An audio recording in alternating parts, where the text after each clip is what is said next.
इय्याका नअबुदु व इय्याका नस्तईन। पहले तो मीडिया का मैं बड़ा शुक्रगुजार हूं कि कल वो सब आ गए और खुद उन्होंने देखा कि कितने दहशतगर्द यहाँ छुपे हुए हैं।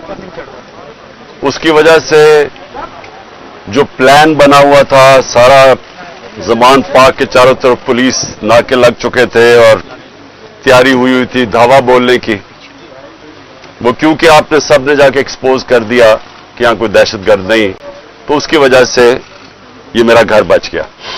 लेकिन जो मैं चीज कहना चाहता हूं वो ये कि गवर्नमेंट को नाम लेना चाहिए। जब आप कहते हैं ना कि 40 दहशतगर्द, तो आपको तो पता होगा 40 दहशतगर्द, तो उनके कोई नाम तो बताएं, वो कौन है वो लोग। क्योंकि इसी तरह जो इनका प्लान था, मैं अभी आपको बता दूं, इन्होंने जिस तरह मेरे घर के ऊपर पहली दफा दावा बोला था, सारे घर को तोड़ फोड़ कर दी और ऊपर क्लैशनिकोव्स ले गए और छोड़ के जी क्लैशनिकोव्स मिली और पता नहीं कोई और कोई बोतलें भी दिखाई कि जी वो पेट्रोल बम थे। तो किसी, अब यहां कोई आदमी नहीं था, तो किसको पता कि वो यहां अगर इसी तरह का दावा बोल देते और उसके बाद ये 40 लोगों को यहां बिठा देते और कहते देखिए जी दहशतगर्द तलब हो गए। इसलिए आपके आने की वजह से ये रुक गया। मेरी ये रिक्वेस्ट है हुकूमत से कि ये जो हरकतें आप कर रहे हैं, इससे कभी भी पॉलिटिकल पार्टी नीचे नहीं जाती, वो मजबूत होती है। क्योंकि पॉलिटिकल पार्टी अगर उसका वोट बैंक है और वो बढ़ता जा रहा है तो वो ऊपर जा रही है, और अगर आप उनकी पूरी मदद भी कर दें, जिस तरह पीडीएम है, जितनी भी मदद कर दें, लेकिन अगर उसका वोट बैंक नीचे जा रहा है तो वो कुछ भी नहीं कर सकते। और ये जो इसके ऊपर भी मैं बात करना चाहता हूं कि हमारे कई लोग पार्टी छोड़ रहे हैं।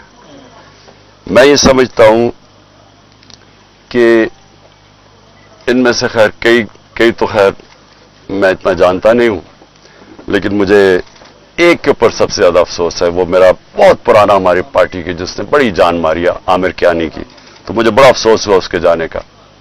लेकिन इनके ऊपर बहुत प्रेशर है और हर कोई प्रेशर नहीं ले सकता। तो ये मैं अपने लोगों को भी कहता हूं कि उनको कोई बुरा भला ना कहे। जिस तरह का प्रेशर पड़ा हुआ है आज, इस मुल्क की तारीख में कभी लोगों के ऊपर ऐसा पॉलिटिशियन पे प्रेशर नहीं पड़ा। पकड़ के लोगों को जेलों में डाल रहे हैं, फैमिलीज घरों में घुस रहे हैं, औरतें हैं, फैमिलीज औरतें हैं वहां, उनको औरतों को साथ उठा के शेरिया रफरीदी और उसकी बीवी ले गए जेल में। ये कभी हुआ पाकिस्तान में? कभी कि किसी उमर उस्मान डार के घर में घुस के सारा घर तोड़ दिया और उसकी वालदा से जो उन्होंने किया, ये कभी इस मुल्क की तारीख में हुआ है? जो औरतों को, जो सीन्स आई हैं औरतों के बाल पकड़ रहे हैं, जिस तरह उनको घसीट रहे हैं, ये ना इस मुल्क में हुआ है और ना ये हमारा जो रवायतें हैं, जो हमारा दीन है, ये कोई इसकी चीज की इजाजत नहीं देता। और इस सब चीज के अंदर क्या चीज रह गई है कि जो लोग ये प्रेशर बर्दाश्त कर गए, मैं अपनी पार्टी के वो लोग जो प्रेशर बर्दाश्त कर गए हैं, कौम आपको हमेशा याद रखेगी, कौम आपको भूलेगी नहीं। कि मुझे पता है आपके ऊपर किस तरह के प्रेशर्स हैं और जिस तरह आप खड़े हैं, तो ना मैं आपको भूलूंगा ना ये कौम आपको भूलेगी।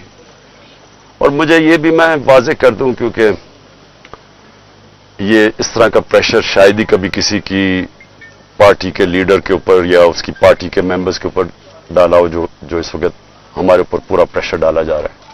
मैं सिर्फ एक चीज वाज़ेह करना चाहता हूं कि अगर मैं अकेला भी रह गया ना, अकेला, मैं तब भी हकीकी आजादी के लिए इस मुल्क के लिए खड़ा रहूंगा। क्योंकि ये कोई गलत फहमी में ना रहे कि इस प्रेशर की वजह से मैं शायद पीछे हट जाऊंगा।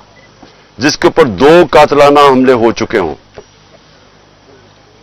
दूसरा जुडिशल कॉम्प्लेक्स के अंदर जो मेरे ऊपर इन्होंने पूरा कत्ल करने का प्लान बनाया हुआ था, जिसके ऊपर 2 हमले हो चुके हों और वो फिर भी पूरी तरह इस अपनी तहरीक के अंदर एक कदम पीछे ना हटे तो उसको ये समझ आए कि वो पीछे नहीं हटेगा। और जो मैं फिर से कहता हूं कि जो आज मेरे साथ खड़े रह गए हैं, मैं तो अपनी बात नहीं करता, ये कौम आपको याद रखेगी, क्योंकि कौम को भी पता आप किस तरह के प्रेशर ले रहे हैं। और फिर इस सारी चीज के अंदर जो बात कोई कर नहीं रहा, और कभी भी किसी मुहज़्ज़ब माशरे में ऐसा नहीं होता कि 25 लोग अभी कंफर्म्ड 25 लोग शहीद हुए हैं, सबके किसी के पास कोई हथियार नहीं था, पुरअमन एहतजाज कर रहे थे और उनको सीधी गोलियां मारी गई हैं। 25 का हमें पता इसलिए क्योंकि हमें बाकी का पता इसलिए नहीं कि 7,500 वर्कर्स को पकड़ लिया, 7,500 तहरीक इंसाफ के कारकुनों को पकड़ा हुआ है, तो हमें पता ही नहीं है कि और कितने और शहीद हुए हैं। हमें इतना पता है कि तकरीबन 700 के करीब लोगों को इंजरीज हुई और वो गोलियों की इंजरीज ज्यादा हैं। तो बात तो आज ये करनी चाहिए कि क्या इसके ऊपर कोई कमीशन नहीं बैठनी चाहिए कि आपके मुल्क के शहरी हैं, जो भी है, एक आदमी कत्ल होता है तो उसके ऊपर तहकीकात होती हैं, तो पता तो चले कि ये हुआ क्या था। और मैं आज आप सबके सामने कह रहा हूं कि जब भी इंडिपेंडेंट कमीशन बैठेगी, इसके अंदर एक मुनज़्ज़म साजिश आपको नजर आएगी। प्लान किया हुआ था सब कुछ, क्योंकि मुझे तो शुरू में पता ही नहीं, मैं तो जेल में था 4 दिन, मुझे तो ये नहीं पता कि हो क्या रहा था। तो मैं जब बाहर निकला जेल से, उन्होंने कहा जी तबाही हो गई, ये हो गया, घर जलाए गए, कोर कमांडर। मैं भी हैरान भी, ये हुआ क्या है? क्योंकि 27 साल में एक दफा बताओ कि कभी कोई इस तरह की जलाया घराव कुछ हुआ है 27 साल में?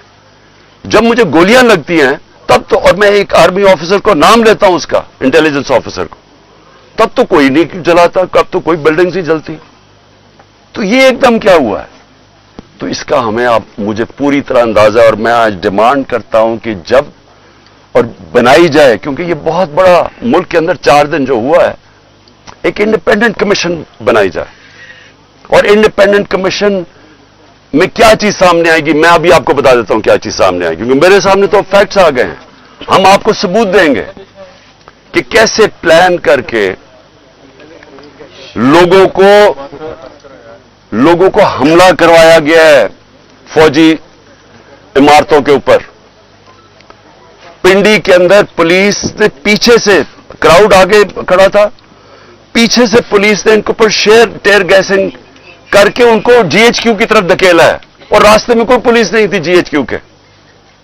यहां जो हुआ है, अब हम लाहौर जानते हैं, मैं तो पैदा यहां हूं, ये पास ही तो है, 3-4 मील यहां से है वो कोर कमांडर। कभी सुना है कि कोर कमांडर लिबर्टी से लोग चल रहे हों और कोर कमांडर घर पहुंच रहे हों और वो खाली पड़ा हो वहां कोई यानी कोर कमांडर इतनी बड़ी पोजीशन होती है, उसके ऊपर कोई बचाने वाला नहीं आए। वो सीसीटीवी कैमरा किधर हैं? वहां सीसीटीवी कैमरा लगे होंगे, पता तो चले वो कौन सी शक्लें थी जिन्होंने जलाया। अब तक तो सामने आ जाना चाहिए था सब कुछ। टीवी पे इतनी ज्यादा प्रोपेगेंडा चल रहा है, कम से कम वो शक्लें तो दिखा दें सीसीटीवी कैमरा पे किन लोगों ने जलाया था वो कोर कमांडर का घर। और क्या आपको हमारी डॉक्टर यास्मीन, मेरी बहनें वहां बाहर खड़ी होकर कह रही हैं कि आपने अंदर नहीं जाना। कौन था जिसने अंदर उनको किया है? वही लोग थे जिन्होंने मियां वाली के अंदर जहाज चौक पे सब, जब वहां पुरअमन एहतजाज करे, उन्होंने कहा जी ये इसको जलाना है जहाज को। वो भी वहां से रिपोर्ट्स हैं कि वो उनको आगे कह रहे थे कि आपने ये करना है। पेशावर में वही रिपोर्ट्स आ रही हैं कि अंदर घुसे हुए थे लोग जो आप उकसा रहे थे क्राउड को। देखिए 27 साल में कभी किसी ने इस तरह की कोई हरकत नहीं की, तो एकदम ये जो सब कुछ हुआ है, तो इसके ऊपर बहुत जरूरी है इन्वेस्टिगेशन की, क्योंकि ये इस साजिश में ये चीज भी आएगी कि प्लान बनाया गया है कि किसी तरह तहरीक इंसाफ को फौज के सामने खड़ा किया जाए और फौज के जरिए तहरीक इंसाफ को खत्म किया जाए। ये प्लान बनाया हुआ है। ये खतरनाक है मुल्क के लिए। ये पीछे पीडीएम है। ये ही हुआ था 1971 में। 1971 में क्या हुआ था? इलेक्शन जो जीत गया था, जो प्राइम मिनिस्टर था, جس کو بننا چاہیے تھا پرائم منسٹر، ایک پولیٹیشین نے سازش کی فوج کے ساتھ مل کے اور اس کو بجائے پرائم منسٹر بنانے کے اس کے خلاف ملٹری ایکشن کروائے گا اور ملک ٹوٹ گیا. یہ وہی پلان بن رہا ہے. الیکشن میں مقابلہ نہیں کر سکتے. 37 میں سے 30 بائی الیکشن ہار چکے ہیں. تو اب ان کو یہ نظر آ رہا ہے کہ نہ کسی طرح فوج کے سامنے کھڑا کرو. کون اپنی فوج سے لڑتا ہے مجھے بتائیں؟ اگر فوج سے لڑے گا تو کیا ملک ہی ہارے گا نا؟ کبھی کوئی لڑتا ہے؟ یہ جو سارا کرایا جا رہا ہے، جو اکسایا جا رہا ہے، اس سے کس کو فائدہ ہوگا؟ صرف یہ پی ڈی ایم کو ہی فائدہ ہے نا. ملک کی تو جمہوریت بھی تباہ. اب یہ سوچ لے کہ یہاں کیئر ٹیکر کا اب کیا قیام رہ گیا؟ ان کی کیا قانونی حیثیت رہ گئی ہے؟ 90 دن پورے ہو گئے ہیں. ان کا تو کام تھا الیکشن کروانے کے لیے آنا. ان کو تو اب تک اب ان کا کام کیا ہے؟ یعنی ان کی کون سی قانونی حیثیت رہ گئی ہے؟ اور 70% پاکستان ہے پنجاب اور پختونخوا. اب آج وہاں کوئی ریپرزینٹیٹو گورنمنٹ نہیں ہے کیونکہ انہوں نے الیکشن نہیں 90 دن میں کروایا. آئین کو توڑا ہے. گورنمنٹ نے، فیڈرل گورنمنٹ نے مل کے کیئر ٹیکر گورنمنٹ اور الیکشن کمیشن کے ساتھ مل کے سازش کی ہے. تو اس کا کون ذمہ دار ہے؟ اور یہ سارا ایک سازش کا حصہ ہے کہ کسی نہ کسی طرح اس ملک میں الیکشن نہ کرواؤ اور پہلے وہ لنڈن پلان کا حصہ کہ تحریک انصاف کو کرش کرو، عمران خان کو جیل میں ڈالو یا سائٹ پہ کرو اور مروا دو اس کو. یہ سارا وہ پلان کا حصہ ہے. لیکن سوال آخر میں میرا یہ ہے کہ کیا پاکستان جیتے گا اس سے؟ کیا ہماری جمہوریت کو فائدہ ہے؟ ہمارے اداروں کو، ہمارے آئین کو؟ یہ تو سارا تباہ ہو رہے ہیں اسی پروسیس کے اندر. خان صاحب یہ بتائیے گا کہ جو آئندہ آنے والا سیٹ اپ جس کی باتیں بادگشت اقتدار کی راہداریوں میں سنائی دے رہی ہیں، وہ یہ ہے کہ 3 سال کا ایک ہائبرڈ سسٹم لانچ کر دیا جائے. آپ کہیں فکس ہو جائیں اور اس کے بعد پھر 3 سال بعد جا کے کہیں الیکشن ہو. ایسی صورتحال میں پاکستان تحریک انصاف کہاں کھڑی ہے؟ اگر 14 مئی بھی گزر گئی، آنے والے دن بھی گزرتے جا رہے ہیں، الیکشن کی ڈیٹ آپ کو مل نہیں رہی، پارٹی کے لوگ آپ کو چھوڑ کے جا رہے ہیں، این سی اے کا اسکینڈل آپ کے سر کے اوپر کھڑا ہے، ایسے میں آپ کہاں دیکھتے ہیں پارٹی کہاں سٹینڈ کرے؟ دیکھیں، کوئی بھی راستہ لوگے نا، آج پاکستان جدھر کھڑا ہے، آپ صاف اور شفاف الیکشن کے علاوہ جو بھی راستہ لوگے وہ پاکستان کی تباہی ہے. مجھے کوئی سمجھا دے، آج کسی دانشور سے پوچھ لیں، آج اسے بتا دیں کہ پاکستان یہ خاص طور پہ جو معاشی دلدل میں پھنس گیا، پاکستان کی تاریخ کی سب سے زیادہ مہنگائی ہے. آج بلومبرگ کہتا ہے کہ پاکستان میں سری لنکا سے زیادہ مہنگائی ہو گئی ہے جب سری لنکا میں پبلک سڑکوں پہ آئی تھی. تو سوال یہ ہے کہ اس سے نکلنا کیسے ہے؟ کوئی سارے دانشور آپ کو ایک بات کہیں گے کہ پہلے صاف اور شفاف الیکشن کرواؤ تاکہ سیاسی استحکام آئے اور اس کے بعد پھر آپ کی معیشت ٹھیک ہوگی. یہ سب کہتے ہیں. یہ بتائیے گا کہ آپ کو جو پاپولیرٹی ملی ہے وہ پاکستان میں کسی لیڈر کو نہیں ملی، تو آپ یہ کور کمانڈر میں جو حملہ ہوا ہے اس کی آپ مذمت کرتے ہیں؟ کیونکہ کچھ لوگ جیسے آپ بھی کہہ رہے ہیں کہ پاکستان تحریک انصاف کو اور فوج کو آپس میں لڑوانا چاہتے ہیں، تو آپ اس کی مذمت کرتے ہیں. دوسرا، بزنس کمیونٹی آپ سے کچھ روز پہلے ملی ہے، کچھ وہ کوشش کر رہی ہے کہ آپ کے جو معاملات ہیں یا مذاکرات ہیں اسٹیبلشمنٹ سے ہو جائیں اور یہ سارے معاملات جو ہے سیٹل ڈاؤن ہو جائیں. دیکھیں، سب سے پہلے تو کون نئی مذمت کر رہا جو کور کمانڈر ہاؤس جلایا گیا ہے؟ مجھے کوئی انسان بتا دیں پاکستان میں جو نہیں کر رہا. یعنی وہ پرانی عمارت کو جلانا، یعنی تو یہ جان کے جو ہمارے اوپر ڈالا جا رہا ہے. پہلے ہمارے سے پوچھیں کہ کبھی عمران خان نے 27 سال میں کہا ہے کہ جناب جلاؤ گھراؤ کرو؟ ہمیشہ پرامن احتجاج کا ہے، قانون اور آئین کے بیچ میں رہ کے. یہ میرا 27 سال کا ہے. بھئی جب مجھے گولیاں لگی ہیں تب توڑ پھوڑ نہیں ہوئی، تب جلاؤ نہیں کیا. تو اس لیے ایک منٹ، میری کوئی اس وقت مذاکرات نہیں ہوئے. ہمارا صرف ایک ہی، میں نے شروع سے کہا کہ میں ہر سے بات کرنے کے لیے تیار ہوں، لیکن بات کرنے کی تو ایک ہی ہے، الیکشنز. اور بات کس کی کرنی ہے؟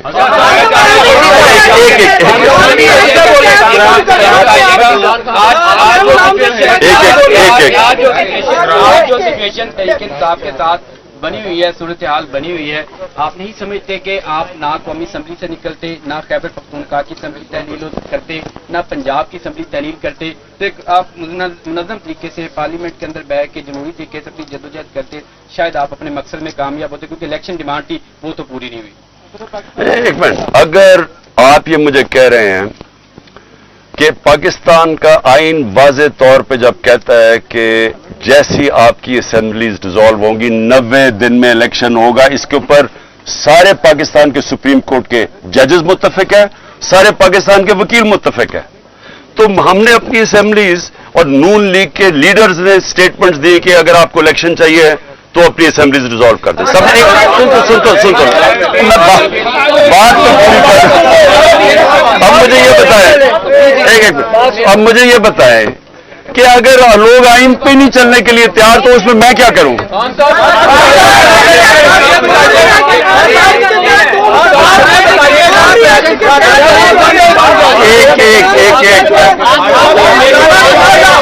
राणा सुनावला ने बात की है, राणा सुनावला ने बात की है कि पाकिस्तान की राणा सुनावला ने बात की है, पाकिस्तान की सबसे बड़ी पार्टी है पाकिस्तान तहरीक इंसाफ।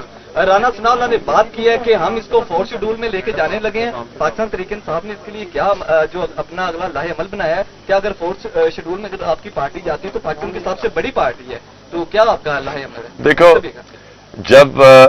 जब अगली टीम ये फैसला कर लेते हैं कि मैच नहीं खेलना, तो फिर वो टैक्टिकल नॉकआउट पे जाती है कि किसी तरह उसको डिस्क्वालीफाई कर दिया जाए, क्योंकि मैच तो वो अब खेल नहीं सकते।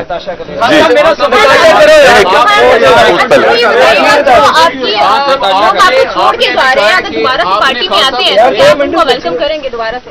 देखिए, वो मैं ये भी कह सकता, क्योंकि मुझे नहीं, टाइम कुछ ऐसा है छोड़ के जा रहे हैं आपके लोग। मैं ये नहीं कह सकता कि मैं उनको वापस लूंगा या नहीं लूंगा, लेकिन मैं ये जरूर कहूंगा कि मेरी सारी हमदर्दियां उनके साथ है। एक मिनट, क्योंकि उनके ऊपर बड़ा मुश्किल वक्त गुजरा है, उनके ऊपर जो प्रेशर पड़ा है ये मुझे पता है। इसके बाद अभी आपने कहा है कि मैं अकेला भी रह जाऊं, मैं अपने मौक़िफ़ से पीछे नहीं हटूंगा। आप भी अपने मौक़िफ़ से पीछे नहीं हटना चाह रहे, जो आपके साथ जो आपके खिलाफ हैं वो भी पीछे नहीं हटना चाह रहे, तो हम मुल्क की तबाही देखें मुस्तकबिल में। देखिए, अब मेरे खिलाफ है कौन? इनको तो छोड़ देना पीडीएम को, ये तो इनकी तो हैसियत ही नहीं है। आज देखें, मेरी उनसे कोई लड़ाई नहीं है, गुस्सा उस तरफ से है, वो मुझे अभी तक नहीं पता क्यों। या आप यकीन करें कि मुझे नहीं पता क्यों, क्योंकि मेरी उस तरफ कोई लड़ाई नहीं है।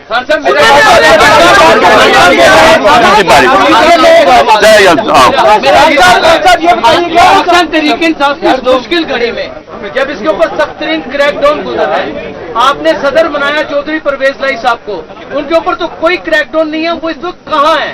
वो क्यों नहीं सामने आ रहे और पार्टी का बयानिया क्यों नहीं दे रहे? सदर पाकिस्तान का रोल भी पहले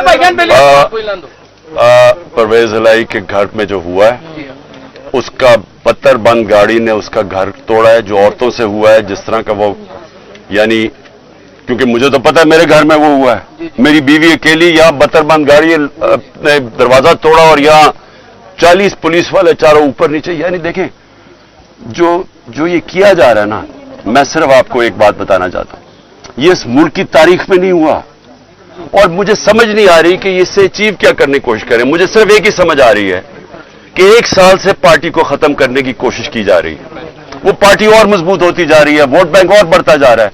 अब वो इधर आ गए कि खौफ फैलाना चाहते हैं कि किसी तरह खौफ इतना फैल जाए औरतों से। जो लेकिन लोगों को, मुझे जो सबसे ज्यादा मसला है ना, देखिए मैंने लोगों से बात की अपने, मैं तो जब से निकला हूं, मैं अपनी जो जेल में अभी तक नहीं है, वो बेचारे अंडरग्राउंड ही हैं, लेकिन जो मुझे समझ आई है कि देखिए, लोग अपने ऊपर मुश्किलात बर्दाश्त कर लेते हैं, लेकिन घर की औरतों के ऊपर कोई नहीं बेचारा टॉलरेट कर सकता। मुझे जो तकलीफ हुई, मुझे कोई तकलीफ जेल में जाके जो भी होता है, गोलियां भी लगी, लेकिन मेरी बीवी अकेली घर में 2 दफा इन्होंने धावा बोला, एक दफा वो अकेली और दूसरी दफा नैब आके उसको अरेस्ट करने के लिए आगे, यानी बाहर पुलिस वारंट निकाल दिए। किस चीज के ऊपर?